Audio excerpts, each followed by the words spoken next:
Hello and welcome to a new video. Today we're going to take a look at Ho-Oh in the Master League, but not only the normal Ho-Oh, we're going to have the Shadow Ho-Oh here, which is going to have now buffed Incinerate damage, and Shadow bonus plus buffed Incinerate seems to be very cool, but also a lot of other people are going to run Ho-Oh now as well, because this Pokemon jumped up quite a bit for like the ranking on PvPoke. I think the normal variant is on rank 5 and the Shadow variant on rank 13 or something like this, and I have to say still, the normal variant is way better than the Shadow variant of Ho-Oh, but still, it is a lot of fun to just incinerate down things, so let's take a look at some gameplay here with this Pokemon. Of course, I built my own Shadow Ho-Oh mainly for the content, not really because it's better, but let's take a look at the team as well. We're going to have a very standard line here. We're going to have the lead of the Dialga, trying to basically counter those Water-type Pokemon, and I have to say, and you're going to see it in the video as well, the amount of Kyogre I encountered in the back was absolutely madness. Like, the algorithm was totally real, for me at least, but of course, like, we don't believe in this stuff, so we're just trolling with that. But, at least here we're going to be able to go up against the opponent with our Ho-Oh. We can still go for a charge move here against the opponent's other Ho-Oh, so we can knock them out with a Brave Bird. And Incinerate damage is chunking away at the Xerneas health, trying to get them into range for our Dialga as well. They go for the Moonblast, not enough, and we can go for the Sacred Fire to knock them out. And so we're going to be able to win this first game. Good game there. But yeah, we're going to have the Dialga on the lead, pretty solid against most Pokemon, but also we're going to have our Mute as a Say-Stop, which is going to be just really good in general in what it's supposed to. Unless the opponent is going to be able to catch a charge move onto their Dialga, we're going to be in a very decent spot, because this Pokemon is very neutral against a lot of Pokemon, as well as you're going to have like a Dragon type in the lead. So what you're going to kind of get out of there is usually something like a Kyogre, at least that's what I imagine. But as you're going to see as well, the opponent can go for a charge move there still with their own Dialga. I'm going to be forced to use a shield most likely against their Dialga, and we're going to, we have to use a shield here for sure. But at least we're going to be able to get up to an Iron Head for the Xerneas or Zacian that comes back in. The Zacian comes back in here. We can go for the Iron Head. That's going to do some decent damage, and we can swap out into the Ho-Oh. Hopefully they're not running the Wild Charge, but you know my luck, it's going to be a Wild Shot anyway. Like, most of the leads have like Quick Attack, Wild Charge, as well as Close Combat. They're going to even get to another move here with just a few HP left, which is really unfortunate, as they're going to have a Ground in the back. And now I realized something that I didn't know before. The Ho-Oh actually doesn't have a really decent attack stat. Like, I thought it was always higher than it actually is. So we were not able to win this game. We lost CMP there against the Groudon. We would have most likely still not won the game anyway. But yeah, Groudon is winning CMP by a miles against something like the Ho-Oh. Like, Ho-Oh's attack set is actually not that crazy. It's just like the moves that it learns are all stab currently, as well as they are all very hard hitting. So like, the attack stat itself is not even that great. But of course, here the Shadow variant is always kind of cool. Sadly, the opponent survives with 1 HP here, so we were forced to use a shield still against the opponent. But at this point, we're going to have our Ho-Oh stacked with 100 energy against whatever wants to come back in, which in this case is going to be the Giratina from the opponent. I can go even for a Sacred Fire here just to try to get the debuff onto their attack, but let's see here, the opponent is going to shield this move up, and we are not going to be able to get to another move anyway, so it doesn't matter. I can still go for an Iron Head against them, and so I'm going to force a shield or the knockout, and I'm going to force the final shield for the opponent, and so I'm going to take a shield advantage here with my Mewtwo, as well as the opponent is going to swap out into a Lugia. This is going to be a little bit of a trickier one, but something that I'm going to take advantage of here is the fact that you can stack basically a Shadow Ball as well as a Side Strike. You need exactly 100 energy to have both of them, so what I can do here is I can just overfarm by a ton. They go for the Sky Attack, safe place for me to shield. And now I'm at 100 energy, I can go for the Shadow Ball here, knock them out, and win the CMP tide to knock out, okay, that wasn't even a CMP tide, but win against the Giratina to knock them out with a Side Strike, so this is going to be a good game. Next opponent, let's take a look what they're going to run here. We're going to have the Dialga against Dialga matchup in the lead. This is going to be a little bit of a trickier one, but we can try to still go for, I mean, maybe an Iron Head, maybe a Dracomedia. It's going to be an Iron Head when the opponent swaps into a Ho-Oh. Great play by the opponent, but at least I'm going to get some damage onto them. Hopefully enough damage for Mew to do something here, but as you're going to see, the opponent, I think, is also already at 4 moves, because I think that we're able to snuck one in. So they're now at 100 energy. I'm forced to use a shield. They're gonna go for a Brave Bird, which is actually kind of cool, because now what I can do is I can use a charge move here, and if they shield, I should be able to farm down afterwards, and they decide to shield. So what I can do is I just use a shield here and farm them all the way down. But I decide to go against that, because I guess the Dialga still is a little bit scary, and I kind of want to keep a shield for my own Ho-Oh, which Kana maybe makes sense, but let's see what the opponent is going to do here. We're going to see that the Zacian is swapping in, which is an interesting play. I can swap out into my own Dialga here, trying to go for an Iron Head, and I get onto the Iron Head at a CMP tie, which is actually amazing for me. As you're going to see here, the opponent is going to use a shield onto the Iron Head, and so I can let the close combat go through. I can go straight for the Brave Bird. They decide to swap out into the Dialga, but what we can also see here is that the opponent is going to not go down from just the Brave Bird, like half health still, but Brave Bird is still going to knock them out, and now I can use a shield, and I hopefully can just win a CMP tie here against the Zacian to win this game. And no, again, Ho-Oh does not actually have a good attack stat. It's actually fairly low, and so we're going to lose again to a CMP tie. Something that I actually really didn't know prior, but yeah, interesting. Here, next game, we're going to encounter a Primarina in the lead, and I stay in here for a little bit too long in my opinion. I tried to basically bait a potential Thunder. Hopefully we're gonna get a shield here, and we do get a shield, but actually my backline is really decent against Primarina, so it does not really make too much sense to stay in the lead for that long. But yeah, against Waterfall Primarina, of course, my lead would be better, but it was Charm variant, so Ho-Oh is actually kind of fine against it as well. We're going to see the Lugia coming in. We can go for one Shadow Ball, but they can still... Oh, they can actually not reach another charge move in time. So this is going to allow us to go still for another Shadow Ball. I can try to reach another charge move, and I could go for the Side Strike, and I think I still survive a Sky Attack. And I do survive a Sky Attack, and so we're going to get the opponent low. And what we can do here as well is we can go into our Ho-Oh, and we can go for the full farm down against them. And Ho-Oh, Shadow Ho-Oh with energy lead and a shield advantage against nearly every team, you're going to be able to just completely sweep them. Let's see what they have in the back. It's going to be a Giratina. I don't really care too much about it. I can just go for a charge move here. Brave Bird is coming through. I can decide to swap out. They swap out as well at the same time. And now you're going to see something very interesting. And this is more like advanced play. I'm going to go for the Iron Head. I see that they're going to be low. The opponent sees that I am low.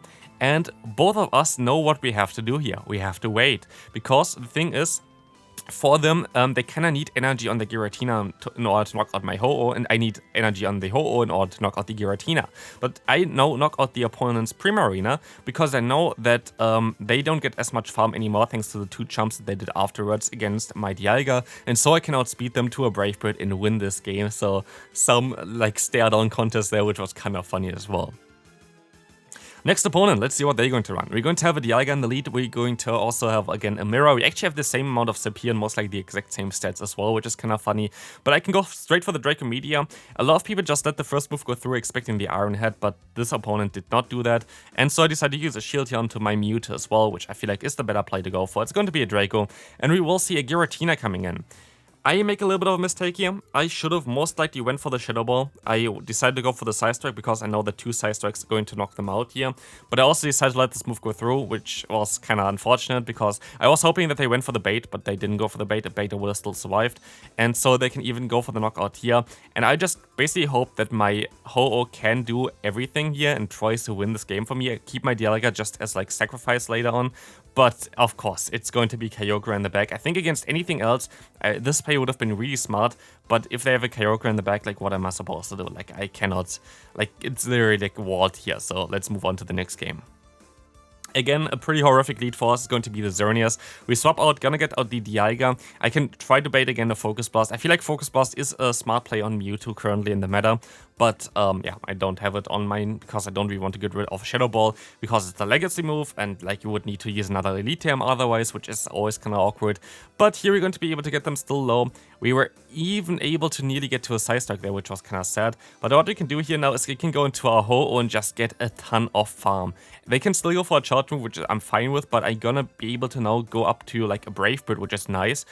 And again, they're going to have the Kyogre in the back. It is just madness. I can go for a charge move here. Brave Bird is coming through. I'm forced to swap out. They decide to stay in for a little bit, but now they're going to go into their Xerneas. It is just so sad. Like, honestly, like all the Kyogre all of a sudden in the back against my Ho-Oh was kind of unfortunate. I didn't really encounter them too much in general. Like, just generally, I didn't really encounter too many Kyogres recently. But I feel like Kyogre definitely has a lot of play in the current meta, so it does make sense. Here, the opponent gets a debuff with their Moonblast again, because there's no video of mine where I don't get a Moonblast debuff from some random Pokemon. And with that, the opponent is going to be able to survive those Iron Heads, which they wouldn't have been able to otherwise. This is so unfortunate, because you would have been easily able to win this game otherwise, because now they can still go for a charge move, and it's just, honestly, it's just so frustrating. Let's move on to the next game.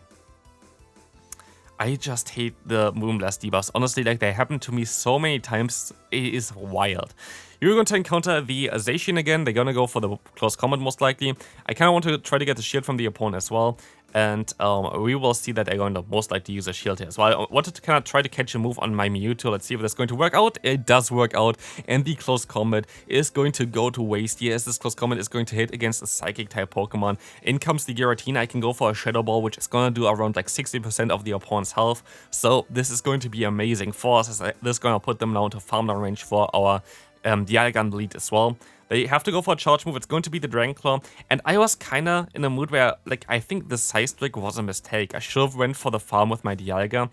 But Zacian is coming back in. I know that they're going to most likely have the, what's called the Wild Charge here, of course, but they're gonna go for the close combat for whatever reason. Maybe they didn't want to reveal what they have actually as a move, but actually they're gonna have to take a Brave Bird now, and this Brave Bird is gonna get shielded, which is fine. But I can move on into my Dialga. I can overfarm by a little bit as well. I can go for the Draco Meteor. Draco Meteor is gonna get the knockout for sure.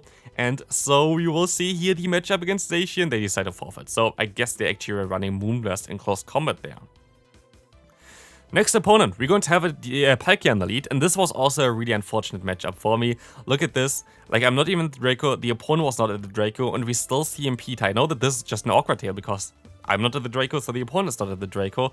And this is just super unfortunate for, like, honestly, like, if I just went for it one turn faster, it would have been so much better. And of course, if we're gonna get hardwalled, we're gonna get hardwalled the entire way through. We're going to have a Zero Root against us now, which is just madness. I have not seen this Pokemon in years, but of course now my Mewtwo is going to encounter it. Which is, here you see, like, you don't see all the gameplay that is, like, so great, and I hard counter the opponent, just have only sweeps with the Ho-Oh. I was showing you, of course, the actual gameplay that I had, and yeah, sometimes it was a little bit rough, especially here against something like a Zero Root. They go for Dark Pulse, it does a ton of damage, it's now just Rhyperior against us, but honestly, I feel like I still have a decent chance here if I get a debuff early with a Sacred Fire. Of course, I don't get one on the first one, but surely the second one is going to be enough, right? I can use a shield here. I'm gonna go for the Breaking Swipe. Hopefully they don't get the debuff. They don't get the debuff as well, so I guess it's fair. Both of us have a 50% chance to get the debuff. So the second one should debuff the opponent, and it does, which is kind of nice. So now they're going to be fairly low.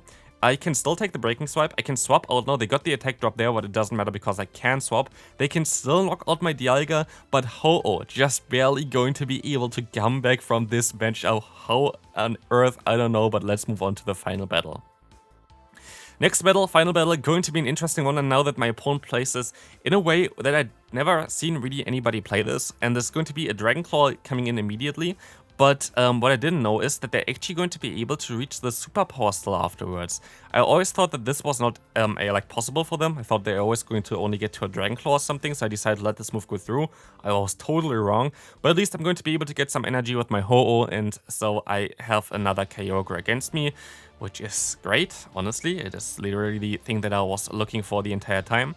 And I can swap out into my Mewtwo to see what they're going to have in the back. They decide to stay in for a little bit, which is kind of nice of them, of course. They go for the Surf, and let's see what they're going to have. It's going to be their own Ho-Oh. So this is going to be an interesting matchup for us. I can go for the Side Strike, and I can try to go for another Side Strike afterwards. This Side Strike is coming through, going to hopefully get the knockout here against the opponent, and it does, which is going to be amazing, as now I can go for another Side Strike, and I kind of force the opponent to go for their own charge move as well, I think. So maybe Ho-Oh can knock out the opponent's Kyogre. That would be wild, right? Like, I should be able to. Like, 2 Incinerates is all it takes to knock them out here. The damage should come in before they can go for a charge move, but of course, with our luck, they get like the random more possibility there to go for their charge move. This is like, I don't know, if it's a 50% chance in the current meta, it's definitely very inconsistent, but this is going to lose us the final game. I hope you still enjoyed this video about the Ho-Oh in the Master League, and if you did, feel free to leave a like, and I'll see you then. Bye bye.